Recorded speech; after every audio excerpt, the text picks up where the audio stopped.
yana keyinchalik to'liqroq ma'lumot berishim mumkin. PMI aynan Aloqa bankni bazasida ko'tarilgan, ya'ni hamkorlikda qilishgan dastlabki o'sha to'lovlarni boshlashdan birgalikda birinchi PMI Aloqa bankni hamkorlikda ko'targan. Shunda aynan meni karyeram Aloqa bankda boshlangan. Hamma fan bo'yicha yoki har bir soha bo'yicha mutaxassis bo'la olmaydi, o'zini qiziqqan sohasini o'qish kerak. Lekin shu narsa aniqki, odam hayoti davomida o'qigan narsa hech qachon zarar qilmas ekan. Aloqa Ventures jamoasi kimlardan iborat? Aloqa Venturesga ishga kirish uchun qanday jarayonlardan o'tiladi? Aloqa Ventures portfeli haqida gaplashaylik. Nechta startap bor? Qanday yo'nalishdagi startaplarga ko'proq investitsiya bergansizlar? Demak, Aloqa Ventures 3 yilda 31 ta startapga pul bergan ekansizlar va oxirgi 3 oyda 16 ta startapga investitsiya qilibsizlar. Bu qanday amalga oshdi? Ya'ni matematikasi to'g'ri kelmayapti. Aloqa banki yoshlar banki deb e'lon qilindi va bizga qo'shimcha $40 million berish imkoniyati va dastlabki bosqichda 100 milliard berishdi va umumiy Aloqa Ventures kapitali 250 milliard bo'ldi. Umuman Aloqa Ventures qancha ulushga ega bo'ladi yoki sizlar xayriya bilan shug'ullanasizlar? Asosiy maqsadingiz nima? Venture fond startap yo'q deydi, startaplar puli yo'q deydi, xuddi shunaqa. Davlat tomonidan qanday sizlarga imkoniyatlar yaratilishini istaysiz Venture fond sifatida? Exit bilan muammo bormi va shu 3 yil davomida bo'lgan startaplaringlardan qaysi biri exit bo'ldi? Sizlar investitsiya qilgan startaplar muvaffaqiyatsiz bo'ldi, bankrotga uchradi. Shu holatda qanday yo'l tutiladi Venture fond tomonidan? Startup Blink natijalariga to'xtalib o'tsak, ular haqida nima deysiz? Haqiqatan bizda startup ekotizimi yuqorilayaptimi yo bu noto'g'ri natijalarmi?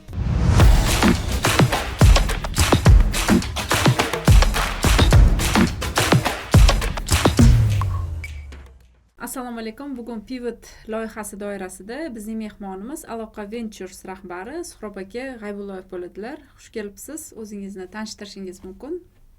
Assalomu alaykum. Avvalambor sizga rahmat, Layla opa, Pivot loyihasi taklif etganingiz uchun. Men Suhrob G'aybullayev, Aloqa Ventures Venture fondi direktori yoki managing partner deydi ingliz tilida. Suhrob aka, Aloqa Ventures haqida so'ramoqchiman. Qanday tashkil topgan, nechinchi yilda tashkil topgan va qanday buxoyga kelgansizlar? Aloqa Ventures Venture fondi 2021-yilda Vazirlar Mahkamasi qaroriga asosan tashkil topgan. Aynan yoshlarni startap g'oyalarini qo'llab-quvvatlash maqsadida Aloqa bank tomonidan tashkil etilgan va o'zini faoliyatini aktiv ravishda 2022-yilda boshlagan. Ya'ni o'sha oraliqdagi davr mobaynida Aloqa Ventures o'zining ichki hujjatlarini tayyorlagan va investitsiya berishga tayyorgarlik ko'rgan. 2022-yil iyun oyida dastlabki investitsiyasini chiqargan. Nega aynan Aloqa bank venture fond ochish g'oyasi keldi degan savolga to'xtaladigan bo'lsak, Aloqa bankda aynan venture fond ochilgungacha startaplar bilan ishlash jarayonida bo'lgan. Aslida bank rahbariyati o'sha startaplar bilan IT yo'nalishidagi startap ishlash boshlash davomida tushunganki, startaplarda bu kelajak bor, startaplarda katta foyda olsa bo'ladi, daromad olsa bo'ladi degan tushunchaga kelishgan. Bu qanday deydigan bo'lsak, aynan bir case bo'lgan Aloqa bankni tarixida. Bu birinchisi PMI case bo'lgan. Aynan PMI yana keyinchalik to'liqroq ma'lumot berishim mumkin. PMI aynan Aloqa bankni bazasida ko'tarilgan, ya'ni hamkorlikda qilishgan dastlabki o'sha to'lovlarni boshlashdan birgalikda birinchi PMI Aloqa bankni hamkorlikda ko'targan va shunda bank rahbariyati aynan startapni boshdan rivojlanishini ko'rganda qiziqish boshlangan va ikkinchi case bizda bo'lgan, aynan exit bo'lgan.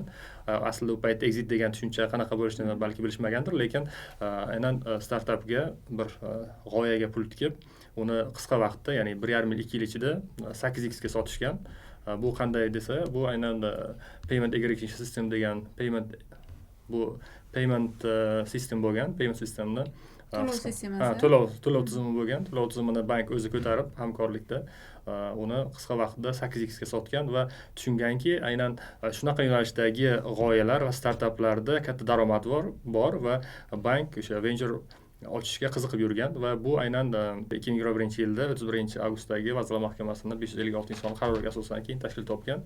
Nega aynan Vazirlar Mahkamasi qaroriga asosan tashkil topdi, o'zi ochsa bo'lmaydimi degan savolga to'xtaladigan bo'lsak, banklar va bank faoliyati to'g'risidagi qonunga va bank qonunchiligiga asosan tijorat banklari qonunga asosan tijorat banklari o'zlari faoliyatiga tegishli bo'lmagan boshqa korxonalarga 25% dan ortiq investitsiya kiritish mumkin emas edi va boshqa yo'nalishlarga kiritilgan investitsiyalar bu Markaziy bankning talablariga javob bermasdi. Shu sababdan ochilgan. Shu sababdan alohida qaror asosida ochishgan. Venture investor o'zi kim? O'zingiz misolingizda background, ya'ni qayerdan chiqqansiz, qanday o'qigansiz maktabda, ozgina ma'lumot bersangiz. Xo'sh, To'g'ri, qiziq, judayam, chunki men asli moliya institutida o'qiganman. Bakalavrni ham, magistraturani ham moliya institutida o'qiganman va yo'nalishi aynan bank yo'nalishida, bakalavr yo'nalishida o'qigan bo'lsam, magistraturani bank hisob va audit va to'liq bu ikkalasi ham bankka bog'liq bo'lgan asli bilan va institutni tugatiboq aynan aloqa banki ishga kirganman. Ya'ni aynan meni karyeram aloqa bankda boshlangan va aloqa bankda 2014-yildan boshlab ishlashni boshlaganman. U turli xil yo'nalishlarda ishlaganman. Aynan ishimni boshlaganimda risk departamentidan boshlaganman. Undan keyin shunga yaqin soha g'aznachilik, ekanda. umumiy olganda risk bilan bog'liq bo'lgan faoliyatim birinchi boshda, keyin g'aznachilikda ishlaganman, keyin elektron tijorat departamentida ishlaganman, undan keyin strategiya departamentiga o'tganman va strategiya departamentida bir necha yil ishlagandan keyin venturega to'g'ri kelgan. Venturega o'tishim ham juda qiziq bo'lgan. Aytadigan bo'lsam, o'sha strategiya departamentida 2019-yildan boshlab departament direktori bo'lib ishlaganman va bu 2022-yilgacha departament direktori edim. 2022-yilda meni Prezident akademiyasiga taklif qilishdi. Aynan Prezident akademiyasiga kelajak liderlar degan dastur joriy qilingan. Kelajak liderlarini dasturiga topshirdim. U ham topshirishim ham qiziq bo'lgan. Men nomzodimni berishgan ekan, o'zi bilmasdim, lekin borib topshirib ko'rdim. Qiziq ekan, o'qib ko'rsam, haqiqatan Prezident akademiyasi nomi ulug', juda qiziq bo'lgan, chunki o'qib yurgan paytimizda Prezident akademiyasini nomi juda baland edi va u yerda o'qish qanaqadir orzu bo'lgan. Lekin magistratura o'qimaganman, chunki magistratura yo'q edi u yoqda. Va keyin shunda Prezident akademiyasida kelajak liderlar degan alohida dastur qilingan. Unda 3 oylik o'qish bo'lgan. 3 oylik o'qishda 1000 dan oshiq talabgorlar topshirib, ichidan 50 ta kishini tanlab olishgan. O'sha 50 ta qatoriga men ham kirganman va Prezident akademiyasida o'qib, muvaffaqiyatli tugatganman. O'sha ikkitalab sertifikat berishgan, boshqa bo'lgan. Endi shundan keyin men o'zimga qaror qilganmanki, aynan strategiyada men 3 yil ishladim, yo 4 yil ishladim. Endi bankning boshqa yo'nalishida ishlash menga qizig'roq tuyulgan. Aynan bu yo'nalish valyutaga yoki boshqa yo'nalishda kredit sohasida ishlab, o'zimni nima deydi, bilimlarimni yoki tajribamni oshirmoqchi bo'lganman va bir kun o'sha nima deydi, bir kun shanba kuni edi, ishga chiqqandik. Bilasiz, bankirlar odatda shanba kuni ishga chiqadi. Shanba kuni ishga chiqqanimda rais bilan suhbatlashib qoldim. Rais bilan suhbatlashganda umumiy fikrlarimni, fikr almashdik, umumiy gaplashib suhbat qilganda aynan venture sohasidagi bizni ishimiz sekin ketayotganligi, aynan aloqa venturesini investitsiya kiritish, startaplarni investitsiya kiritish boshlolmayotganligimiz haqida aytib, umumiy sizni valyutaga emas, aynan venture fondga qo'yamiz, aynan sizni liderlik talantingizni mana shu ventureda sinab ko'ramiz deb, aynan venturega kirib kelganman. Venturega kirishda boshida rosa ikkilanganman, chunki yangi soha, men mutaxassis emasman, bu yerda mutaxassis odam qo'yish kerak degan fikr bilan boshida bir hafta, 2 hafta отказ qilib yurganman, nima deydi, o'tish xohlamay yurganman-da, lekin keyin o'qib ko'rib, o'rganib ko'rib, sekin birinchi boshda yarim stavkada boshlaganman. Yarim stavka deganda endi bankda ham yarim stavka, bu yoqda ham yarim stavka bo'lib, asosan ventureda ishlash boshlab, sekin qiziqish boshlangan va o'sha 2022-yil iyun oyidan aynan aloqa venturesida faoliyat yuritaman. Aynan bolalikka qaraydigan bo'lsak, bolalikda aynan Buxorolikman asli, Buxoroda tug'ilganman. Buxoroda aynan oddiy qishloqdan chiqqanmiz. Qishloqda o'qib, keyin litseyga kirganmiz. U yerda oldin turk litseylarini keyingisi bo'lardi. Turk litsey deyiladi oldin, keyinchalik bu iqtidorli bolalar maktabi degan maktab bor edi. Shunaqa maktabda o'qiganmiz. O'qigan davrda ham aynan hamma fanni bir xil o'qishga harakat qilardim. Ya'ni hamma fanni bir xil o'qishga va o'sha niyatim bo'lardi yoshligimda, qizil nima olishim kerak degan, ya'ni qizil diplom olishim kerak, qizil attestat olishim kerak degan narsa bo'lardi va o'shanga harakat qilib, hamma fan barobar o'qishga harakat qilardimda. Niyatimga yetganman. O'sha 9-sinfni, 11-sinf va keyinchalik institutni ham va magistratura hammasini faqat 5 ga yopishga harakat qilib, 5 ga yopganman va maktab payti ham nima bo'lganman, nima deydi? A'lochi o'quvchilardan bo'lgan ekansiz. Maktab payti ham olimpiadalarga qatnashib qiziqib yurardim. Lekin aytmoqchiman, hamma fanni o'zi aslida zo'r o'qish kerakmi degan savol ba'zida tug'iladi. Endi bu umumiy fikr sifatida aytmoqchiman. Aslida bir tomondan qaraganda har xil fikrlar bor. Hamma fanni odam hamma fan bo'yicha yoki har bir soha bo'yicha mutaxassis bo'la olmaydi. O'zini qiziqqan sohasini o'qish kerak. Lekin shu narsa aniqki, odam hayoti davomida o'qigan narsa hech qachon zarar qilmas ekan. Misol uchun, ximiyani o'qigan bo'lsangiz yoki biologiyani o'qigan bo'lsa, odamning hayoti davomida baribir uchraydi va u ong ostida uni qarorlar qabul qilishida, fikrlashida, qaysidir yuksalishida qolgan fanlarni o'qigani yordam beradi. Oddiygina o'sha chizmachilik bo'ladimi yoki boshqa rassomchilik ham misol uchun odamning hayotida baribir foyda berar ekan. Aytmoqchi bo'lganim yoshlarga yoki umumiy maktab o'quvchilariga bu fan menga kerak emas, bunisi ortiqcha degan narsani cheklamas kerak. To'g'ri, hammaning talanti har xil bo'ladi, lekin hamma sohani, hamma fanni o'qish bu zarar qilmaydi. Albatta o'qishni o'zi yaxshi, lekin sohalarni hammasini o'qib, oxirida o'zi qaysi sohaga mosligini o'qib, keyin ustki, ya'ni yo'nalishga kirishi yaxshi. Aloqa Ventures jamoasi kimlardan iborat? Aloqa Venturesga ishga kirish uchun qanday jarayonlardan o'tiladi?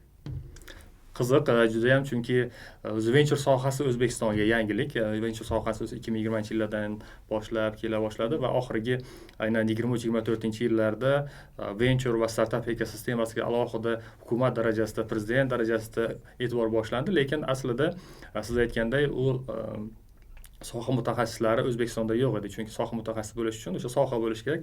Xuddiki tovuqmi, tuxummi deganday bizda venture fondlar paydo bo'ldi. Undan keyin mutaxassislarni misol uchun olib kelishdi yoki tayyorlash boshlandi. Bizda aynan qanaqa jamoa shakllandi deganda, dastlab jamoa shakllanganda misol uchun yuristlar bor bizda va project managerlar bor. Aynan project managerlar deganda u startaplar bilan ishlaydigan menejerlarimiz bor va bizda IT bo'yicha mutaxassisimiz bor va moliyaviy yo'nalish audit qiladigan mutaxassisimiz bor. Bularni biz yig'gan paytimizda avval boshda to'g'ri biz ventureda ishlaydigan mutaxassislardan faqatgina bir kishi bo'lgan, Azizbek degan bizning xodimimiz bo'lardi. U aynan Rossiyada ishlagan va Big Fourdan bittasida ishlab, o'zini tajribasini orttirib, startapdan xabardor bo'lgan. Asosiy bizni jamoamizda umuman qaraganda bitta ikkita sanoqli mutaxassislar bor edi, xabardor bo'lgan. Qolganlarimiz keyinchalik o'sha kurslarni o'qib, jarayonlardan o'tib, shu uchun ham venture fondi, ya'ni aloqa venture faoliyatini boshlanishiga ko'proq vaqt ketgan. Ya'ni 2021-yil avgustda yoki qaror chiqqan, u oktyabrda venture fond ochilgan va birinchi investitsiyamiz iyunda bo'lgan. U jarayonda albatta to'xtab qolmagan, o'rganish jarayonlari bo'lgan, dokumentatsiya ishlab chiqish jarayoni bo'lgan. Shu jarayonda xodimlarimiz shakllangan. Bugungi kunga kelib hozir 10 dan oshiq xodimlarimiz bor va qiziq tomoni, hozir O'zbekistonda venture fondlari soni 10 dan oshayotgan bo'lsa, o'sha venture fondlarning deyarli barchasida aloqa ventures xodimlari ishlaydi yoki u bilan aloqador bo'lgan shaxslar ishlaydi yoki o'sha venture fondlarga yordam berishadi. Ya'ni biz Aloqa Ventures O'zbekistondagi venture ekosistemasini xodimlarga yetishtirib beruvchi asos bo'lib xizmat qilgan bizning venture fondimiz va hozir bizda ishlagan venture mutaxassislari boshqa venture fondlar direktor lavozimida ishlayapti yoki asosiy partner lavozimlarida ishlayapti. Keyingi savolingizga o'tadigan bo'lsam, aynan biz qanaqa qabul qilamiz xodimlarni? Qabul qilgan paytimizda oxirgi endi qabul qilishimiz ommaviy e'lon beramiz. Misol uchun bizga xodimlar kerak. U xodimlarni saralab olamiz. Saralab bo'lganda umumiy qanaqa saralaymiz? Chunki ular birorta venture fondda deyarli ishlamagan bo'ladi. Faqatgina ba'zi bilimlari, startapdan xabardormi, o'zini kelajagini shunda ko'ryaptimi, venturelardan xabardormi, xabardor emasmi? Umumiy shulardan so'raymiz. Asosiy venture mutaxassislari topshirayotganda ular ba'zi bir ingliz tilida o'sha podkastlarni ko'rish orqali yoki onlayn darslarni ko'rish orqali o'rganishadi. Va umumiy saralash orqali biz suhbat jarayonida o'tkazib xodimlarni tanlaymiz. Rahmat. Portfel, Aloqa Ventures portfeli haqida gaplashaylik. Nechta startap bor? Qanday yo'nalishdagi startaplarga ko'proq investitsiya bergansizlar? Shular haqida aytib bersangiz. To'g'ri, o'sha aytganingizdek, har bitta venture fondini o'zini yo'nalishi bo'ladi. Ya'ni qaysidir yo'nalishga venture fond moslashgan bo'ladi. Chunki nega bunaqa deydigan bo'lsak, chunki venture fond mutaxassislari aynan o'sha yo'nalishda mutaxassis bo'lishi mumkin va shu uchun aynan bir yo'nalishga moslashadi. Biz ham dastlab ochilganda ma'lum bir yo'nalishlarni belgilab olgandik. Ya'ni bu medtech yoki fintech bo'lishi mumkin, edtech bo'lishi mumkin edi. 5-6 yo'nalishimiz bor edi, lekin keyinchalik tushundikki, bizda ya'ni bozorda startaplar yetarli emas. Biz o'zimizni chegaralamasligimiz uchun istalgan hozirgi kunda istalgan yo'nalishdagi aynan texnologik startaplarga investitsiya kiritadigan bo'ldik. Nega aynan texnologik? Texnologik ekanligini sababi biz misol uchun ilmiy yo'nalishdagi qanaqadir deep tech yoki boshqa yo'nalishlarga pul kiritishimiz mumkindir balkim, lekin uni biz tushunmaymiz. Birinchidan texnologik kiritishimiz, ikkinchi sababi bizda bank bilan bog'lash imkoniyati bor va texnologikni yana yaxshi tomoni texnologik startaplar bizning nazarimizda o'sishi, rivojlanishi va yuqori natija ko'rsatish ehtimoli tezroq bo'ladi. Shu uchun texnologik startaplarga biz pul kiritamiz. Demak, Aloqa Ventures 3 yilda 31 ta startapga pul bergan ekansizlar va oxirgi 3 oyda 16 ta startapga investitsiya qilibsizlar. Bu qanday amalga oshdi? Ya'ni matematikasi to'g'ri kelmayapti. To'g'ri, bu oxirgi paytlarda internetda muhokamalarga sabab bo'ldi, qaysidir ma'noda. Haqiqatan biz 2022-yildan boshlab 2025-yilgacha 3 yil davomida 31 ta startapga pul berdik va joriy yilda 3 oy ichida 16 ta startapga pul berdik. Haqiqatan juda tez va berishimiz boshlandi. Bunda nega deydigan bo'lsak, biz oldingi venture faoliyatimizda bizning yo'nalishimiz faqatgina rivojlanish bosqichidagi startaplarga pul berardik va tanlaganda juda qat'iylik bilan o'sish jarayonidagilarga berib, uni chekimiz misol uchun $50,000 dan $250,000gacha edi va umumiy venture fondimizni kapitali o'sha paytda bizda 80 milliard so'm edi va 2025-yilda bizda qo'shimcha kapital bo'ldi va biz venture fondni Aloqa Ventures 2 ni ochdik. Aloqa Ventures 2 da bu 70 milliard bilan ochdik va undan keyin yana qo'shimcha bizga qaror chiqdi-da, prezident qaroriga Aloqa bank yoshlar banki deb e'lon qilindi va bizga qo'shimcha $40 million gacha berish imkoniyati va dastlabki bosqichda 100 milliard berishdi va umumiy Aloqa Ventures kapitali 250 milliard bo'ldi. Undan tashqari biz yangi yo'nalishni ishga tushirdik, ya'ni biz ideya bosqichidagi va MVP bosqichidagi startaplarga pul berishni joriy qildik. Bu aynan $10,000 dan $20,000gacha bo'lgan cheklarni nazarda tutilgan va umumiy rivojlanish bosqichidagi startaplarga biz $50,000 dan $1 million pul berishni joriy qildik. Va shuning hisobidan biz ideya va MVP berishimiz natijasida o'sha 3 oy ichida 9 ta aynan shu yo'nalishdagi startaplarga pul berganmiz. Qolgan 6 ta startapimiz rivojlanish bosqichidagi startaplar. Ya'ni startaplarga ko'p pul berishimizning natijasi sababi bu birinchidan o'sha ideya va MVP bosqichida startap pul berishimiz, ikkinchidan bozorda startaplarning miqdori ko'paydi va u startaplarni tanlab olishimiz ehtimoli yuqori bo'ldi. Umumiy olib qaraganda, misol uchun biz shu paytgacha 46 ta startapga pul bergan bo'lsak, lekin biz o'rganib chiqqan startaplarning soni 3000 dan ortiqni tashkil etadi. Biz 3000, 4000 dan ortiq startaplarni o'rganib, ularning ichidan atigi 46 tasini berganmiz pul. Biz yangi strategiyaga o'tishimizning yana sabablaridan biri bu aynan prezident qarori bo'lganligi uchun emas, aynan bozorga shunday talab bor edi. Ya'ni biz faqatgina rivojlanish bosqichidagi startapga pul beryapmiz, lekin ideya bosqichidagi, MVP bosqichidagi startaplar aynan rivojlanish bosqichiga kelishi uchun ularga resurs yo'q edi. Ularda resurs yo'q edi.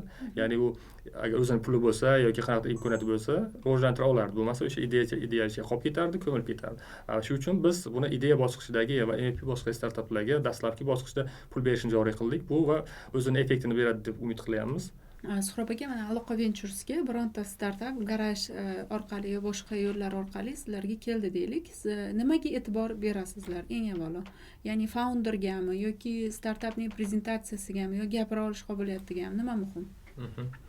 O'zi umuman startaplarda asosiy muhim faktorlardan biri bu founderlar, chunki insonlar hamma narsa hal qiladi. Startapda ham xuddi shunaqa, jamiyatda ham shunaqa, qaysidir kompaniyada ham aynan insonlar hal qiladi, chunki nimadir bo'lishi, harakati yoki qayerga ketishi bu insonlarga, ya'ni founderlarga bog'liq. Startapda ham bu asosiy omil bu founderlar.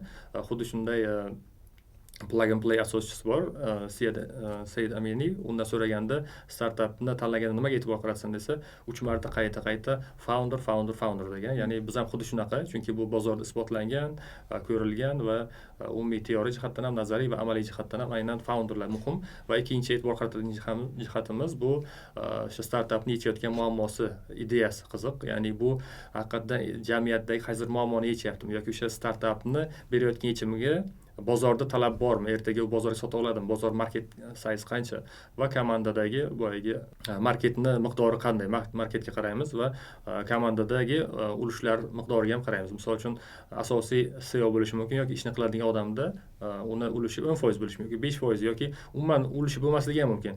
Nega deydigan bo'lsak, kimdir unga pul tikkan, qaysi IT kompaniya bo'lishi mumkin yoki qaysidir misol uchun biznesmen pul tikkan, misol uchun startap qilaman deb startap qilganda u yoqda bitta odamni qo'yib qo'ygan. Lekin u biznesdan xabardor emas. Ertaga startapni founder agar o'zida ulush bo'lmasdan yoki ulush kam bo'ladigan bo'lsa, startapni rivojlanishida manfaatdorlik kam bo'ladi. Ya'ni misol uchun ertaga bankrot bo'lib ketsa ham, u ishi yollanma ishi boshqa ishga ketaveradi. Bizni pulimiz kuyib qoladi, chunki boyagi founder nimada startap faoliyatidan xabardor emas. Shu uchun risk yuqori bo'ladi. Umuman Aloqa Ventures qancha ulushga ega bo'ladi yoki sizlar xayriya bilan shug'ullanasizlar? Asosiy maqsadinglar nima? Odamlarda ko'pincha shunaqa fikr bo'lyapti-da, hozir juda ko'p investitsiyalar qilinayotganiga, mana ijtimoiy tarmoqlarda ham har xil heytlar bo'lyapti. Shularga qanday munosabat bildirasizlar? Xo'sh, venture fondlari endi sohadagilar juda yaxshi tushunadi. Venture fondlari berayotgan pulni investitsiya sifatida beradi. Investitsiya degani bu tashkilotni qaysidir bahoda baholab, keyin ulush sifatida kiriladi. Ulushi yuridik jihatdan shartnomalar asosida tartibga solinadi va biz uni aynan xayriya yoki kredit sifatida emas, investitsiya sifatida beramiz. Investitsiyani berganimizdan keyin ma'lum bir muddat o'tgandan keyin startap rivojlanadi va keyin bizning asosiy maqsadimiz u startapni rivojlantirib, bahosini oshirib, sotish, ya'ni exit qilishdir. Asosiy venture fond fondni maqsadi bu exit qilish. Shu bilan birgalikda Aloqa Ventures'ni nisbatan qo'shimcha maqsadi ham bor. Aynan startaplarni Aloqa bankni ekosistemasiga birlashtirish. Ekosistemaga nega birlashtiramiz desa, biz korporativ venture fondmiz va ekosistemasiga birlashtirish orqali ham startapni qiymatini oshiramiz, ham bankni xizmatlarini kengaytiramiz, rivojlantiramiz. Bu juda yaxshi effekt beradi ham startapga, ham bankda, ham korporativ rivojlantirish uchun. Aslida startap yechimlar bu korporatsiyalarni rivojlantirishni tezlashtiradi. Shuning uchun korporatsiyalar aynan startaplarni yechimlarini o'ziga birlashtirishi korporatsiyalarni rivojlantirishda, tez yechimlar berishda va qulay bo'lishiga yordam beradi. Venture fond puli bilan kreditni nima farqi bor? Masalan, so'raganlarga tushuntirib ketsangiz bo'ladi. Kreditni deyarli hamma tushunib qoldi, chunki moliya sovuqxonligi oshib qoldi va kreditni dostupnisi oshdi va ko'pchilik kredit mahsulotlaridan foydalanib ko'rgan. Hamma biladi, kredit bu maqsadlilik yoki ta'minot asosida, foizlilik asosida beriladi. Ya'ni siz kredit olgandan keyin uni qaytarishingiz kerak va foiz bilan qaytarish kerak. Har oylik foizlar bilan hisoblanib qaytariladi. Investitsiya foizlarsiz aynan ulush sifatida kiriladi va o'sha jamiyatdagi foyda va zararlar ulushdor sifatida teng taqsimlanadi. Venture investor sifatida esa aynan ulush sifatida kirgandan keyin, ma'lum bir muddatdan o'tgandan keyin faqatgina uni kompaniya sotish orqali chiqib ketadi. U sotishning turlari bor, har xil usullari bo'lishi mumkin. U qaysidir kompaniyaga birlashishi mumkin yoki qaysidir strategik investorga sotilishi mumkin, boshqa investorlarga yoki founderlar o'ziga sotilishi orqali chiqib ketiladi. Umumiy xulosa, investitsiya bu foizsiz bo'ladi, kreditlar esa foizli va qaytarishli bo'ladi. Ko'pincha startapperlar tomonidan muammo sifatida pul yo'qligi, bozorda pul yo'qligi, investitsiya yo'qligi ko'rsatiladi. Venture fond sifatida bozorni qanday ko'rasiz? Muammo nimada? To'g'ri, shunaqa gaplar yoki so'zlar juda keng tarqalar edi, lekin oxirgi 2024-2025-yillar kelib O'zbekiston venture bozori ancha rivojlandi va bozorda kapital miqdori keskin oshdi. Oldin misol uchun bozordagi kapital miqdori 10-20 million atrofida bo'ladigan bo'lsa, bugungi kun kelib 150 million dollar atrofida O'zbekiston bozorida venture kapital bu. Aynan milliy venture fondlar tomonidan. Undan tashqari bizda xorijiy venture fondlar ham kirgan va ular startaplarni moliyalashtirish imkoniyatiga ega.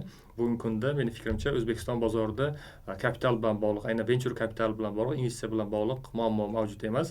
Aynan masala startaplarning sifatida va startaplar xohlasa, rivojlansa, venture investitsiya olish imkoniyati keskin oshgan hozirgi kunda. Sizni ko'zingiz bilanchi venture fondlar uchun bozordagi muammolar nimadan iborat? Startaplar yetarlimi? Xo'sh, bu har doimgi nima deydi, dilemma, ya'ni nima deydi, venture fond startup yo'q deydi, startaplar puli yo'q deydi. Xuddi shunaqa bo'lganda bizda ham asosli albatta venturelar uchun, venture fondlar uchun aynan O'zbekistondan bizning talabimizga javob beradigan startaplar miqdori kam, lekin bu uchun salmoqli ishlar qilinyapti oxirgi yillarda. Misol uchun Aloqa Ventures shu muammoni yechishga qaratilgan, misol uchun startup garajni hamkorlikda ochdi. Muhammad Halil o'sha Mohirdev asoschisi bilan birgalikda Aloqa Ventures startup garaj degan, ya'ni venture studiya ochdik va venture studiya bugungi kundagi rezidentlar soni misol uchun 190 dan oshib ketdi va ularda band bo'lgan yoshlar soni 1000 dan oshiq.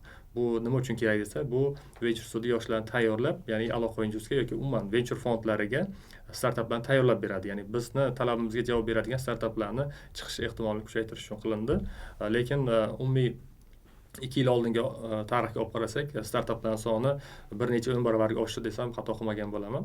Shu bilan birgalikda bu yerda O'zbekistonda o'sha 357-sonli prezident qarori chiqdi 2024-yil 14-oktyabrda. Shu orqali startap ekosistemini rivojlantirish, ya'ni aynan raqam texnologiya vazirligining o'rni katta. Ularda alohida startap ekosistemasini rivojlantirish alohida yo'nalish bo'lgan va IT Park qoshida startup base va startup dasturida joriy qilindi startaplar uchun. Unda bir qancha qulayliklar berilyapti. Misol chetdan agar investitsiya olib kelsa 1/1 degan, ya'ni 1+1, ya'ni 50 ming olib kelsa 50 ming dollar beradigan yoki 100 ming olib kelsa 100 ming beradigan dastur joriy qilingan yoki joy berish yoki bir qator dasturlar joriy qilindi. Shu bilan birgalikda asosan aytishimiz mumkin mentorlar olib kelganda to'lab berish tizimlari joriy qilindi, lekin hali bu berish boshlashmadi, chunki nima deydi, proseslar bor, boshqa jarayonlar bor. Berishda hali keyslarni ko'rmadim real, lekin asosiy motivatsiya bu bo'layotganda startup garaj juda yaxshi stimul bo'lyapti ekosistemani rivojlantirishda.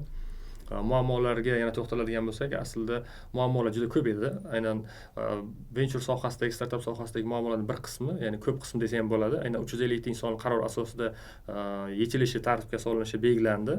To'g'ri, ularning barchasi hozirgi kunda yechilgani yo'q, prosesda ketyapti. Biz umid qilamizki, tez kunda yechiladi. Misol uchun, yana yechilmaydigan muammolarimizdan biri bu startaplarda venture uchun muhim. Aynan bizni buxgalteriya hisoblarimizda muammolar bor. Ya'ni buxgalteriya hisobida, chunki berilgan investitsiya qaysidir hisob raqamida aks ettirish kerak. Chunki buxgalteriyada tushgandan keyin aks ettirish kerak. Lekin hozirgi kunda buxgalteriya hisobi bizda adashmasam 96-yil yoki 97-yildagi hisob raqamlar rejasida qolib ketgan. Undan keyin bir o'zgartirish qilishdi yaqinda, lekin shunda ham misol uchun startaplardagi investitsiya aks etishi imkoniyati yo'q. Aynan qayerda desak, misol uchun biz pul bergandan keyin startapni baholab beramiz. Baholab bergandan keyin uni bir qismi ustav kapitaliga, bir qismi qo'shilgan kapitalga borish kerak. Lekin bizning hisob raqamlar rejasida faqatgina aksiyadorlik jamiyatlarda xuddi shunday nima deydi, hisob raqamlar bor, lekin bizda startaplar bugungi kunda 99% faqatgina mas'uliyati cheklangan jamiyat sifatida ochishadi, chunki bu qulay. Aksiyadorlik jamiyat sifatida ochishganda muammolari ko'p. Aynan bizda boshqa davlatlarga o'xshagan qonunchiligimiz qulay deb ayta olmayman, chunki aksiyadorlik jamiyat sifatida ochadigan bo'lsa, uni yuritish, depozitlarga juda ko'p bunda nima deydi, moddiy resurslar va inson resurslari kerak bo'ladi. Shuning uchun hamma mas'uliyati cheklangan jamiyat sifatida ochishadi. Bu asosiy muammolardan biri va shu bilan birgalikda hozir venture fondlarni asosiy qismi banklar tomonidan tashkil qilinyapti. Bank tomonidan tashkil qilindi degani, bank venture fondiga investitsiya kiritadi. Investitsiya kiritgandan keyin bu bankni standartlari asosan, ya'ni bankning standarti ham emas, aynan Markaziy bank talablariga asosan 3 yil ichida agar venture fond daromad keltirmasa, tijorat banklari 100% zaxira qilish kerak. Ya'ni 80 milliard venture fondga pul tikyapti. Ya'ni 3 yil ichida daromad keltirmaydigan bo'lsa, bu yana 80 milliard zaxira qilib qo'yish kerak, foydasini kamaytirish kerak bo'ladi. Nega 3 yil desa, endi bu traditsion biznesga moslashtirib qilingan tartibimiz, o'sha Markaziy bank tartibi, lekin venture fondlarni bilamiz. Venture fondlari bu 3 yilda daromadga keltirmaydi, daromadga kirmaydi, chunki 3 yil davomida o'zi venture fondlar aktiv investitsiya beradi. Undan keyin venture fondlar 3 yildan 5 yilgacha qisman exitni tayyorlash yoki exit qilishni boshlaydi va 7 yilgacha deyarli asosiy exitlarni qiladi. U qaysidir startapda misol 10 yilgacha cho'zilishi mumkin. Va shunda misol uchun biz venture sifatida o'zimizni misol qildiradigan bo'lsak, Aloqa Ventures Aloqa bankdan investitsiya olgan, misol 80 milliardga. Buni startaplarga bergan, 30 ta startap bergan bo'lsa, biz 3 yildan oshdi. Bizga endi 100% zaxira qilish kerak bo'ladi. Bu bank uchun zararli, ya'ni bankni tiyib turish tamoyiliga qarab ketib qolyapti. Aslida, ya'ni o'ng qo'lim bilan chap qo'limni qilayotgancha bir to'g'ri kelmayotgan deb qolyapti. Chunki biz venture sohasini rivojlantirmoqchimizmi? Banklarga topshiriq berildim. Demak, bu tomonni ham to'g'rilab qo'yishimiz kerak. Va o'sha boyagi fikrimni qaytsam, venture fondlarini kapitalni qaytarishi, bu o'sha asosiy investorga misol uchun 1 so'm olgan bo'lsa 3 so'm 4 so'm qilib qaytarish kerak. Bu esa 5 yildan uzoq muddatni tashkil etadi. Davlat tomonidan qanday sizlarga imkoniyatlar yaratilishini istaysiz venture fond sifatida? Venture fond sifatida yana o'sha muammoga yechimlar kerak. Bizda muammolarda aynan yuridik tomonda ham muammolar bor. Bizni yuridik tomonda, ya'ni pul ko'chirish bilan muammomiz bor. Ya'ni biz agar startapga, chet eldagi startapga yoki bosh ofis o'zbek startapi, lekin bosh ofis chet elda bo'lishi mumkin. Bu Dubayda bo'lishi mumkin, USAda bo'lishi mumkin yoki Qozog'istonda bo'lishi ham mumkin. Nega startaplar o'zi bosh ofisini chet elga olib ketadi? Chunki ularda common law deydi yoki angliz prava bo'ladi. Shu orqali ishlagani uchun investorlar huquqlari ularda yaxshi himoyalangan. Bizda o'zimizning qonunchilikka asosan investorlar huquqlari to'liq himoyalanmagan deb qaraladi va bizda o'sha urushlar aks ettirishdagi muammolar borligi uchun asosan startaplar chetga chiqishi ham bor. Bu yoqda aynan startaplar chet davlatlarga chiqish uchun ham bosh ofisini chet elda ochadi. Ba'zi ularga investitsiya kiritayotgan paytimizda bizni qonunchilikka, ya'ni valyutani tartibga solish to'g'risidagi qonunga asosan venture fond istalgan investor yoki firma bo'ladimi chet elga aynan investitsiyani $10,000 dan ortiq chiqara olmaydi. Shunaqa cheklov bor. Bu cheklov bo'lgandan keyin biz o'z-o'zidan misol uchun yaxshi startap bor. Yaxshi startap albatta chetga chiqqandan keyin yaxshi bo'ladi. Ya'ni faqat O'zbekiston bozori emas, butun global ishlaydigan startaplar kelajagi bor va o'zini rivojlanish potensialiga ega bo'ladi va venture fondlar aynan shu startaplarni moliyalashtirishni xohlaydi. Ya'ni ertaga u pul bergandan keyin 1 so'm berdim, 2 so'm qilib qaytarib olish kerak. Qaytarish uchun esa u pulni chetga chiqarishda bizda cheklov bor. Cheklov borligi uchun bizda har xil muammolar yuzaga keladi, tushunmovchilik yuzaga keladi, banklar tushunmasligi yuzaga keladi. Shuning uchun men so'ragan bo'lardim va bu doimiy taklif berilyapti. Aynan venture kompaniyalariga xorijiy startaplarni moliyalashtirish uchun qanchadir miqdorda ruxsat berish kerak. Misol uchun $100,000 gacha bo'ladimi yoki $100,000 kichik bo'lishi mumkin. Misol uchun $300,000 gacha aynan startaplarni moliyalashtirishni ruxsat berish kerak. Aynan bu ruxsatni ertaga har xil fikrlar bor-da. Agar biz ruxsat beradigan bo'lsak, O'zbekistonda pul olib chiqib ketadi, boshqa qiladi. Chunki bu fikrga men qarshiman. Chunki pul berdik venture fond. Pul bergandan keyin 1 so'm berdim, ertaga 3 so'm bo'lib qaytib keladi. Uni haqiga to'g'ri chiqayotganligi, halol to'g'ri chiqayotganligini bilish uchun bu yerda tekshirsa bo'ladi. Misol uchun Markaziy bank yoki tijorat banklari talablar asosida venture fond chiqaryaptimi, do'g'rlarni ko'radi, haqiqatan startapni ko'radi, analiz qilib dastlabki xulosalar asosida ruxsat bersa bo'ladi. Shu orqali yechim qilsak, aynan venture fondlarini nima deydi, samaradorligi oshgan bo'lardi. Xo'sh, ikkinchisi boyagi bu muammoga yondosh aynan qonunchilikdagi masalalar. Biz startaplarga o'sha common law'ga ruxsat berishimiz kerak. Bu aslida 350-sonli qarorda berilgan 2027-yilgacha maxsus huquqiy rejim qilinadi deyilgan, lekin hozirgi kungacha qilinmadi, balki qilinib qolsa kerak. Qilinib qoladigan bo'lsa juda yaxshi bo'lardi, chunki birinchi navbatda venture fondni pul tashqari chiqib ketmaydi, ikkinchi navbatda startaplarni aynan O'zbekistonda bosh ofisini ochib, chetda faoliyat yuritishini imkoniyatini kengaytiradi.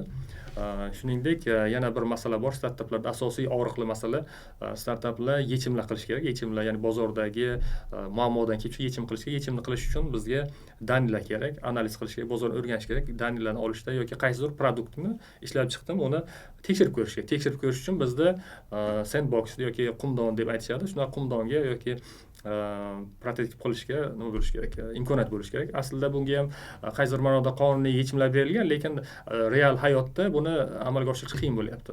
Balki bo'lib qolsa shu yaxshi bo'lardi, chunki startaplarimiz o'zini ideyasini qildi, muammoga yechim qildi, u yechimni sinab ko'rish kerak. Sinab ko'rish kerak, danilardan foydalanish kerak. Bu yerda misol uchun hukumat danilari bo'lishi mumkin. Asosiy endi bizda ma'lumotlar ham bor. Bu hukumatga tegishli. Hukumat shunaqa bir platforma qilsa, ma'lumotlarni almashadigan, bu ko'proq o'sha ekosistemani rivojlantirishga foyda bo'lardi. Exit bilan muammo bormi va shu 3 yil davomida bo'lgan startaplaringlardan qaysi biri exit bo'ldi? Juda yaxshi savol va biz uchun aynan aloqa uchun og'riqli savol desa ham bo'ladi, chunki biz aynan aytganimdek birinchi venture fondimizni ochganimizga 3 yildan oshdi va bizda aynan shu exit prosessiga yetib keldik. Exitlar biz o'ylagandan ko'ra murakkabroq ekan, chunki exit qilamiz deganda juda ko'p to'siqlar bor. Birinchi, qonunchilikda to'siqlar bo'lishi mumkin, ikkinchidan to'siqlar bor haqiqatan ham. Ikkinchidan bu exit qilishda startapni sotish juda qiyin ekan. Ya'ni sotaman deganda uni oladigan birinchi potensial investor bo'lish kerak yoki katta qanaqadir korporatsiyalar bo'lishi kerak. Bizda bilasiz, asosiy katta korporatsiyalar bu davlatga tegishli. Davlat korporatsiyalarida esa startaplarni sotib olish yoki o'zini nima deydi, xizmatlarini tez rivojlantirish yoki nima deydi, boshqa tomondan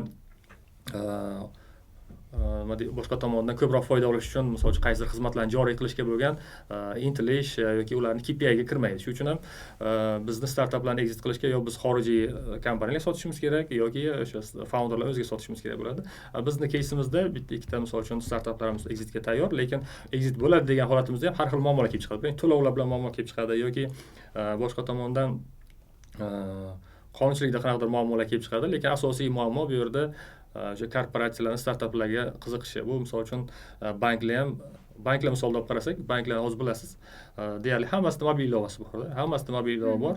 U mobil ilovani saqlash uchun har oyda milliardlab sarflashadi. Misol uchun 10 milliard, bir necha 10 milliardlab sarflashi mumkin, chunki uni orqasida 30-40 talab xodimlar ishlaydigan banklar ham bor. 30-40 ta xodimni oyliklari esa o'rtacha $5,000 dan yuqori turadi. Bu oyiga misol uchun 5 milliard, 4 milliard asot qiladi deyishdi.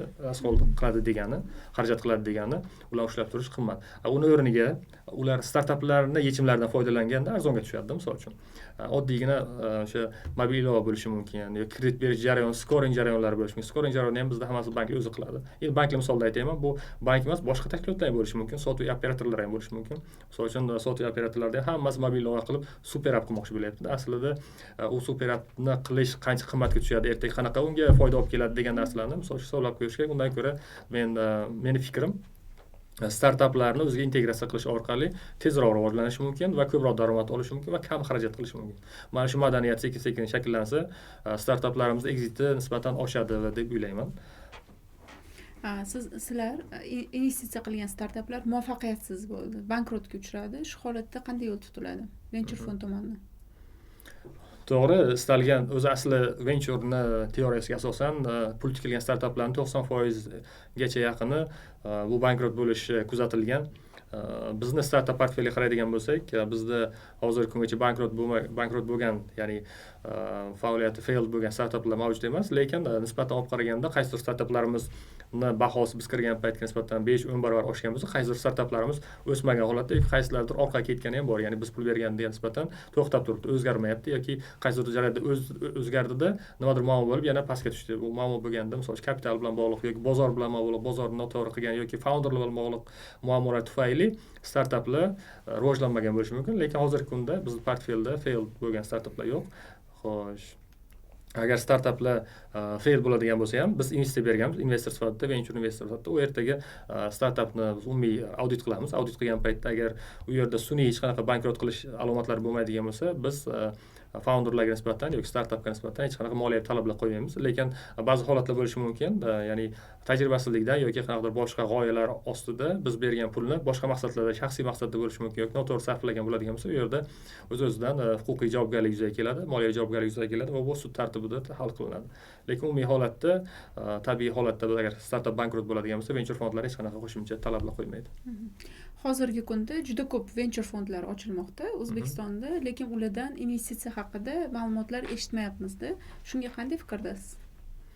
To'g'ri, bir tomondan Aloqa Ventures 3 oyda misol uchun 16 ta startap pul beryapti. Boshqa tomondan qaraganda boshqa venture fondlari misol uchun bitta ikkita yoki siz aytganday o'sha platforma deydi. Siz aytganday imkoniyat qilib berildi venture fond ochishga va qaysidir ma'noda venture fondlar 5 ta 6 venture fond ochildi.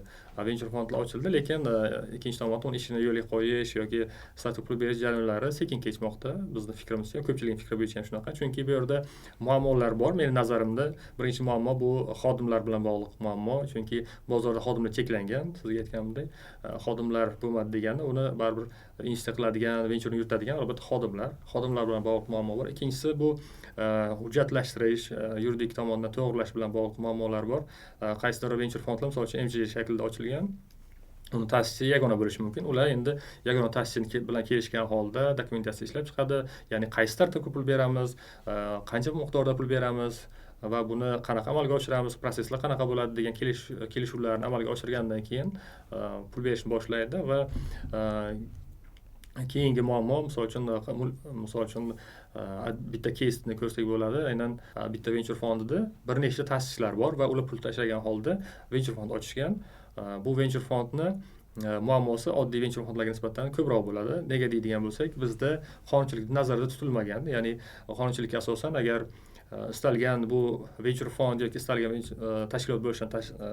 istalgan tashkilot bo'lishidan qat'iy nazar, agar mas'uliyati cheklangan jamiyat sifatida tashkil etilsa, u kiritadigan har bir investitsiya ta'sischilarning qarori asosida bo'lishi kerak. Agar u bank misolida oladigan bo'lsak, bank yagona ta'sischi bo'ladi. Yagona ta'sischi bo'lib, bankning raisi misol uchun qaror qabul qilmaydi. U korporativ boshqaruv bo'lganligi uchun albatta uni qarorini qabul qilish kerak. Bu degani, agar bitta venture fondda 5 ta 6 ta bank agar ta'sischi bo'ladigan bo'lsa, ularning har bittasi o'zini boshqaruvni qarorini qilish kerak, keyin ta'sischilarning qarorini qilish kerak bo'ladi va bu proseslar qiyin va boshqa tomondan ular bilan kelishuv jarayonlari murakkablashib ketadi. Buni mening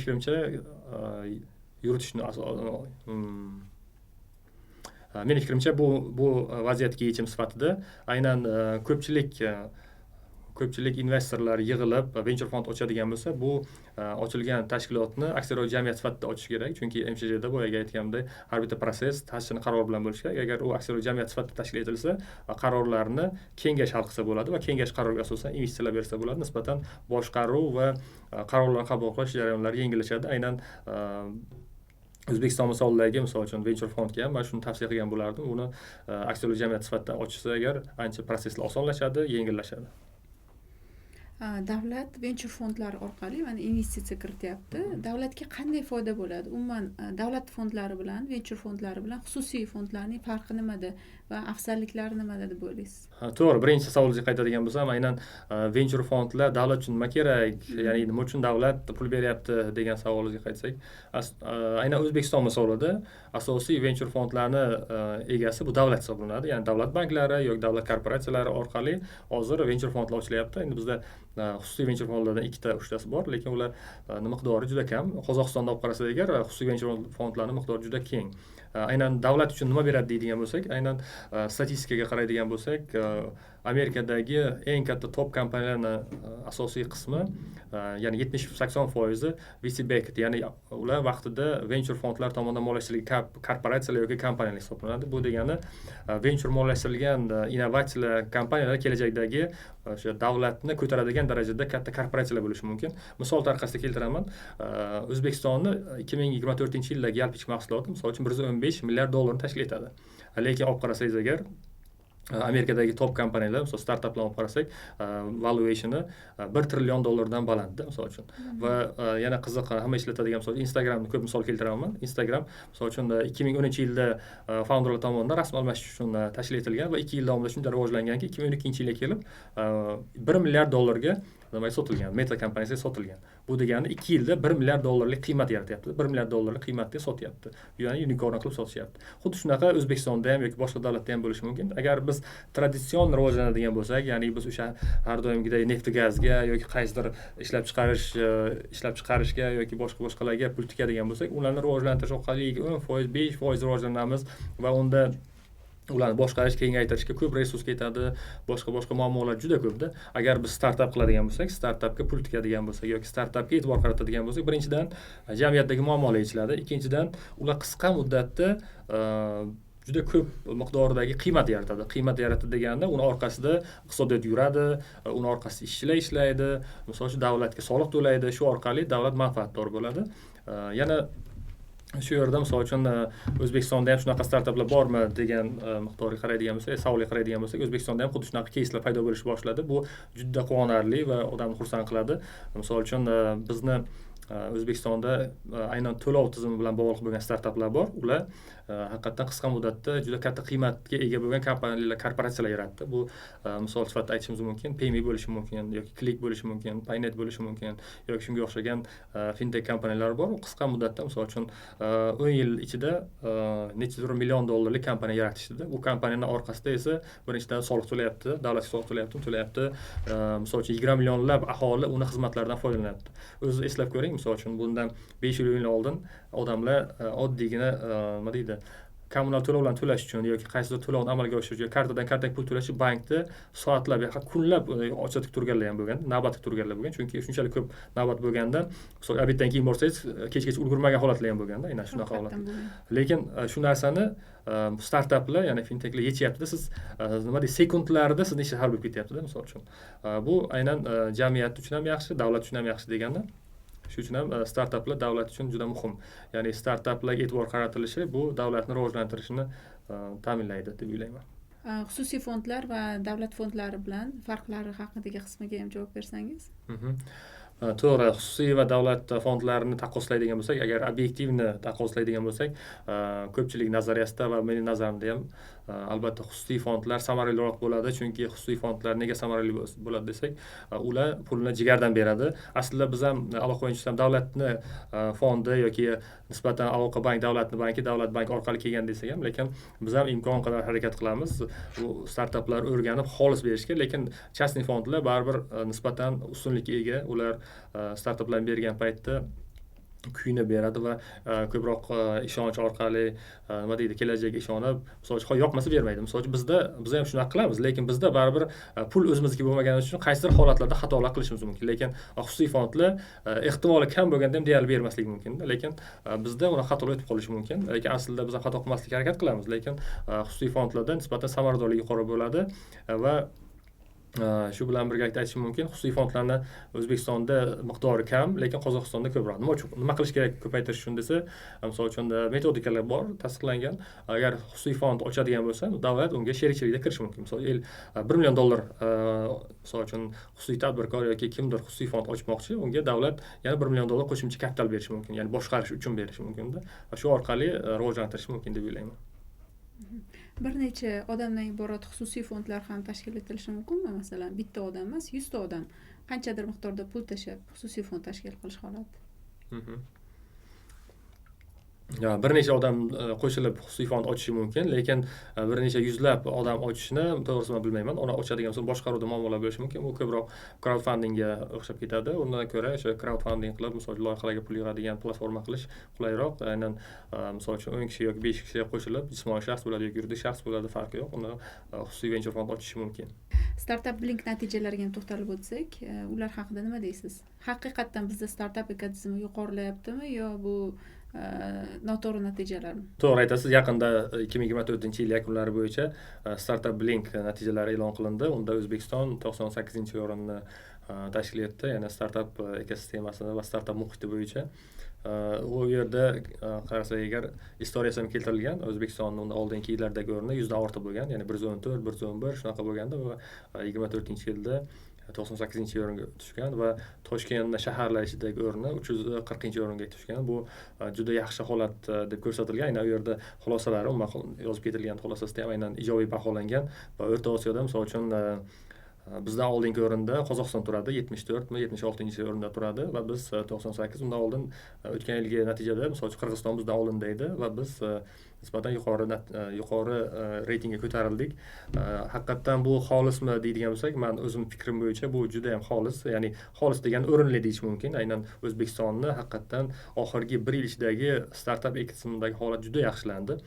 Nima tomondan yaxshilandi? Ham huquqiy tomondan, ham yaratilayotgan imkoniyatlar, startuplar miqdori, venture kapitalining miqdori, venture kapitalga qaratilayotgan urg'u, imkoniyat, alohida yo'nalishni sifatida vazirlikda misol uchun biriktirilishi, ekosistema yaratilishi uchun bir necha imkoniyatlarni yaratilishi aynan O'zbekistonda startup yuritish muhitini yaxshiladi. Lekin aslida olib qarasak agar bu 98-o'rin ham juda yaxshi o'rin degani emas. Biz misol uchun 50 dan pastga tushish imkoniyatiga ham egamiz. Bu uchun misol uchun harakat qilishyapti. Keyingi yillarda balki yaxshi natijalar bo'lishi mumkin.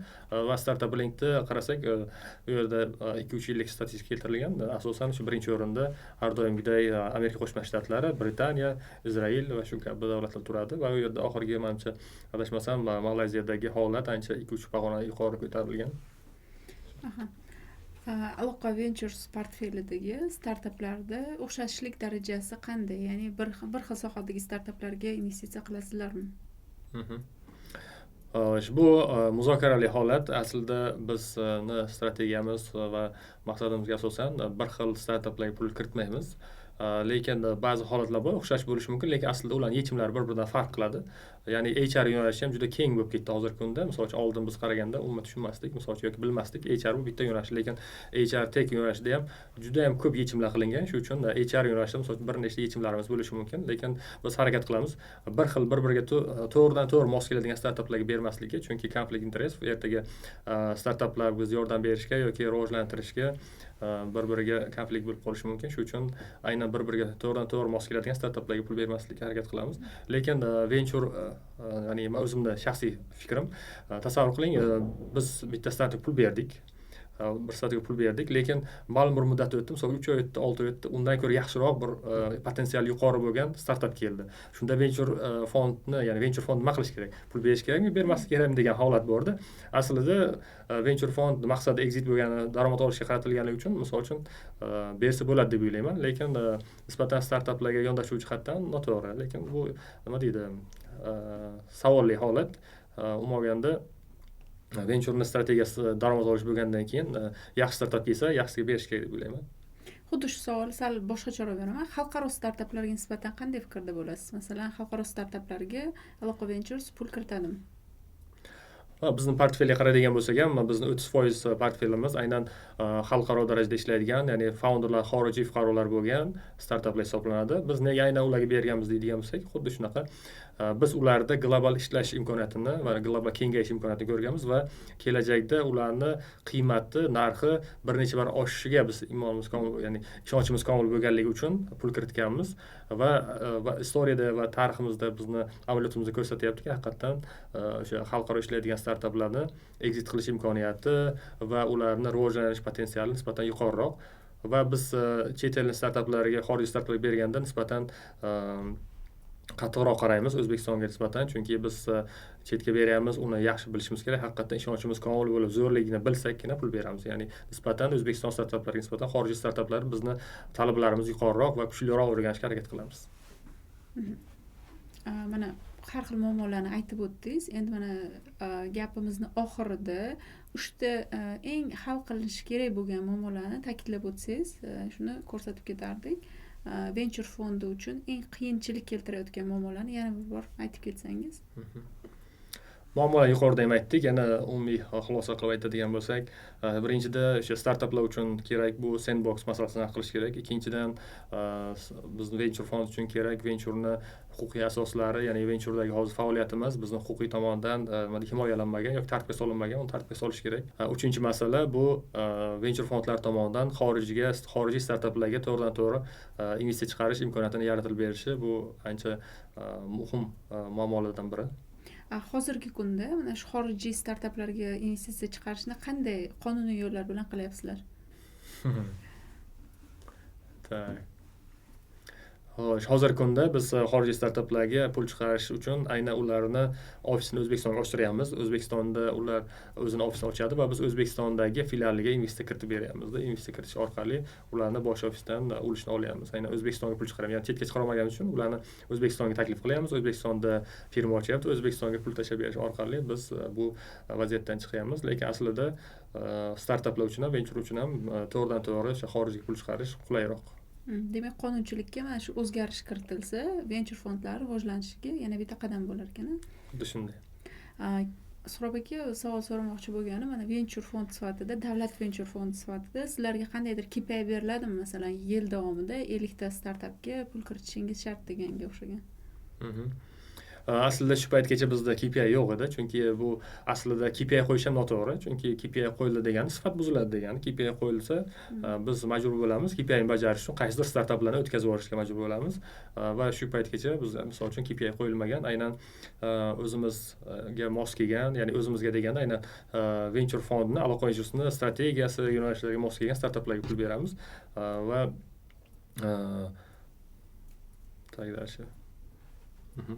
o'zimizni yo'nalishga to'g'ri kelgan startaplarga pul beramiz, lekin joriy yildan boshlab startaplarga pul berishimiz ko'paydi. Buning asosiy sababi bu KPI emas, aynan biz ideya bosqichidagi va MVP bosqichidagi startaplarga pul berishimiz sababli. Keyin Aloqa Venturesni ochilganda akseleratsiya programmasi bo'lgan ekan. Mana shu to'xtab qolibdi. Nima sababdan bu to'xtagan? To'g'ri aytasiz. Bizda ochilgan paytda akseleratsiya programmamiz bor edi. Uni 2 yil o'tkazganmiz. Aloqa Tech Lab edi. Unda 2 yil davomida misol uchun 100 ga yaqin startaplar ishtirok etishgan. Biz uni to'xtatganimiz asosiy sababi bizni bizni akseleratsiyamiz natijalari ko'ngildagidek bo'lmagan. Ya'ni biz akseleratsiya o'tkazdik, lekin akseleratsiya natijasida startaplar misol uchun yetarli bilim ololmadi yoki bilim olganda ham bizni talabimizga javob beradigan startaplarni yarata olmadik. Bunda kamchilik kimda bo'lishi mumkin? Aynan bizni tajribamizda, aynan biz o'qitishimiz uchun O'zbekistonda talabga javob beradigan mentorlar yo'q edi.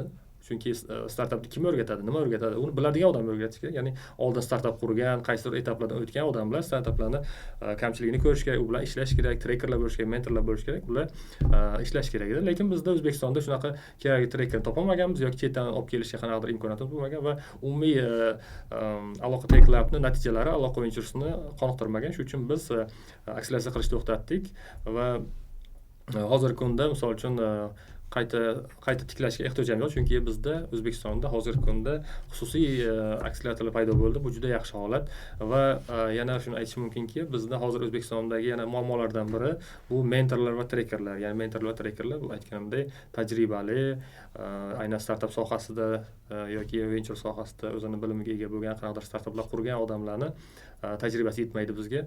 Shu uchun yaqinda adashmasam IT Park tashkil qilyapti, mentorlar maktabi degan. Balki shuni tashkil qilishsa qanchadir miqdorda misol uchun foyda berishi mumkin yoki mentorlarimiz O'zbekistonda shakllanishi mumkin. Lekin bu vaqt kerak bo'ladi mentor shakllanishi uchun, chunki bu o'sha mentor ham hayotiy jarayonda yoki biznes jarayonida o'zi o'tib xulosa qilmasa, u ertaga startapga real foyda bera olmasligi mumkin. Ya'ni startap qilib, uni rivojlantirib yo fail qilgan odamgina mentor bo'la oladi demoqchisiz? Meni fikrimcha shunaqa, chunki men o'zimni aytadigan bo'lsam, men startapper emasman va agar startap qilish qo'limdan kelganda yoki qila olganimda men startap qilgan bo'lardim, lekin men ko'proq shu korporativ sohadan ketganman, bank sohasida va bugun venture kirdim va albatta bu venture sohasida hali ancha ishlash niyatim bor, lekin startap qilish hamma uchun emas, startap qilish buncha oson emas. Ikkinchidan startap qilish uchun odam juda katta risk qilish kerak va unga talant kerak bo'ladi. Chunki hamma ham startap qilaman deb startap qila olmaydi yoki qilishni boshlashi ham mumkin, lekin uzoqqa bormasdan bankrot bo'ladi yoki failed bo'ladi. Shuning uchun ham startap qilish bu talantlar ishi. Sizlarga kelgan startaperlardagi, founderlardagi eng yaxshi sifatlar qaysilar deb o'ylaysiz? Startaplardagi sifatlar. Startap asoschilardagi. Kelganlaridagi sifatlar ichida. Sizlar masalan ko'ryapsiz, startap asoschisi keldi. Qaysi jihatlari yoqsa pul berasizlar investitsiya qilib? Juda ham qiziq savol. Founderni baholash o'zi aslida oson emas, chunki bu baholash uchun nima deydi, psixologik tomonlari bo'lishi mumkin yoki boshqa yo'nalish bilan, lekin asosiy founderning sifati bu sota olish qobiliyati. Chunki istalgan startapni agar founder sota olmasa, u startap uzoqqa borolmaydi. Nega sota olmasa desa, chunki sotish degani bu pul degani. Ertaga startapni sotib, pul qilib, uni komandasini ta'minlashi yoki operatsion xarajatlarini qoplash uchun albatta sotish kerak. Sotish degani daromad degani. Sota olmagan founder ertaga startapni uzoqqa olib bora olmaydi. Shuning uchun founderni sota olish qobiliyati muhimroq hisoblanadi. Albatta founderlar, shuning uchun ham biz ko'pincha ta'kidlaymiz yoki amaliyot ishni ko'rsatadiki, startap founderlarida yagona solo founderdan ko'ra 2-3 kishilik founderlar yaxshiroq. Ya'ni bittasi sotuvchi bo'ldi, ikkinchisi nima deydi, developer bo'lishi mumkin, ya'ni yaratuvchi bo'lishi mumkin yoki kimdir yana qo'shimcha finansist bo'lishi mumkin.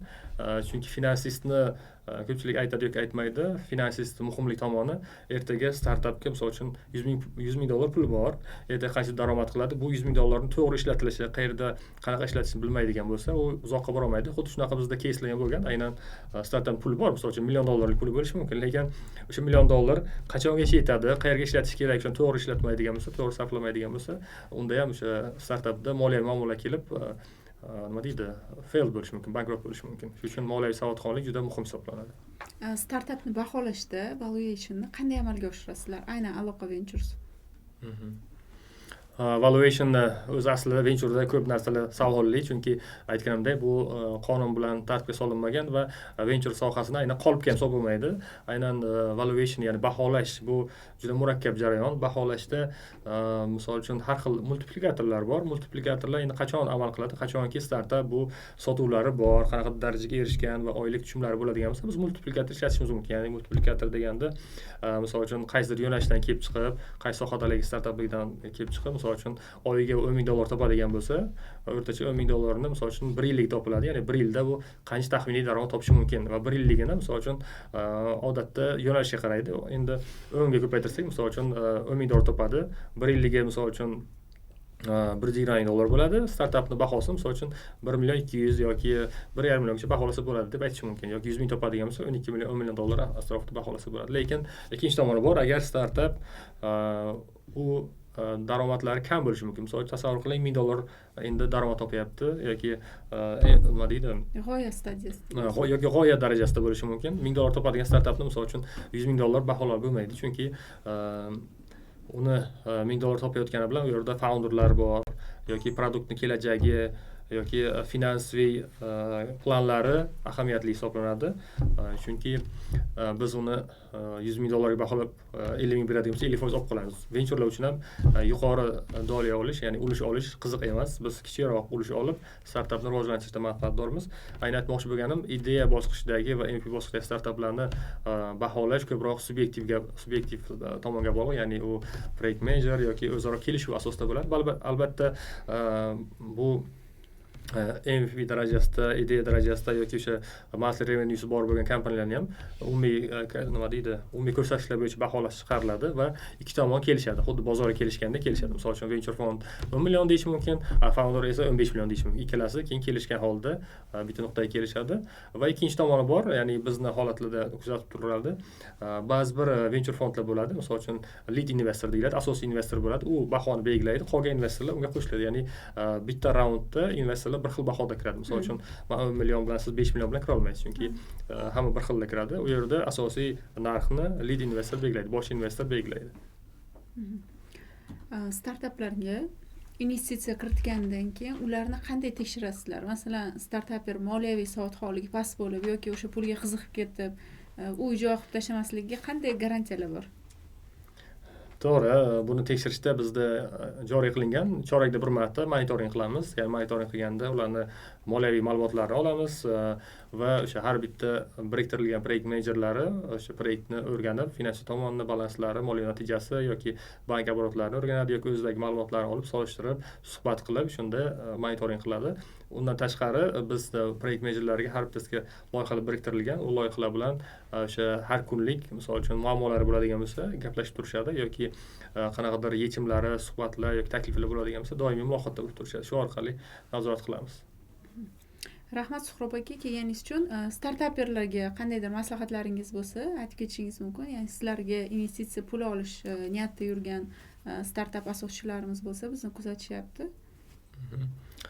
Xo'sh, startaplarga aytishimiz mumkin. Aynan Aloqa Ventures'dan pul olmoqchi bo'lgan bo'lsangizlar, bizga aloqaventures.uz sayti bor. U yerdan ariza yuborishlaringiz mumkin. Arizalar hammasi avtomatik ravishda bizning bazamizga kelib tushadi va qisqa muddatda o'rganib chiqib, sizlarga javob qaytariladi.